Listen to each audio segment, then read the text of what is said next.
বর্তমানে একটি ট্রেন্ড চালু হয়েছে। মানুষ স্পষ্ট হারাম কাজে জড়িয়ে আল্লাহর কাছে শুকরিয়া জ্ঞাপন করে ও সাহায্য কামনা করে। যেমন, আলহামদুলিল্লাহ, আমার মেয়ে বাংলাদেশি আইডলে চান্স পেয়েছে, ইনশাল্লাহ এবার রিসিপশনের জব হয়ে যাবে। ফেসবুক, ইনস্টাগ্রামে মেয়েরা নিজেদের হিজাবওয়ালা ও হিজাববিহীন ছবি দিয়ে সাথে কোরআনের পোস্ট করে, যেমন, আল্লাহ আমার জন্য যথেষ্ট।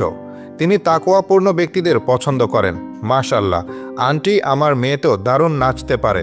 আলহামদুলিল্লাহ, স্কুলের ডান্স প্রতিযোগিতায় সে প্রথম হয়েছে। এক ছেলে কলিগের স্ত্রীকে ইঙ্গিত করে বলে, ভাবি আর বললেন না, আপনি অনেক সুন্দর, মাশাআল্লাহ। ইনশাআল্লাহ এবার যদি আর্জেন্টিনা ওয়ার্ল্ড কাপ জিতে তাহলে আমি নামাজ শুরু করব। মাশাআল্লাহ, আপনার ছেলের গায়ে হলুদের অনুষ্ঠান দারুণ হয়েছিল, যা ডান্স করেছি জোয়ান বুড়ো সবাই ফিদা হয়ে গেছে। দোয়া করবেন দ্বিতীয় ছেলের বিয়েটা যেন এমনভাবে পালন করতে পারি।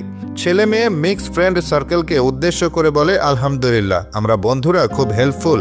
মাশাআল্লাহ, তোমাকে তো এমনি সুন্দর দেখায়, দাড়ি রাখবে কেন? মাশাআল্লাহ, আমার মেয়ে এতটাই সুন্দরী যে সব মানুষ ওর দিকে তাকিয়ে থাকে। আমাদের রিলেশনের 6 বছর কেটে গেল, আলহামদুলিল্লাহ।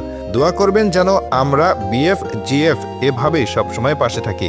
এক আঙ্কেল এসে বলল, অমুক ভাইয়ের ছেলের তো আল্লাহর রহমতে খ্রিস্টান মিশনারিতে চাকুরি হয়ে গেছে, গাড়ি এসে তাকে নিয়ে যায়।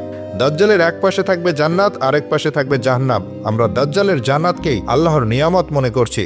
এখন আমাদের এই অবস্থা, জানি না দাজ্জালের আগমনে কি হবে। আল্লাহ আমাদের সবাইকে সঠিক বুঝ দান করুন, আমিন।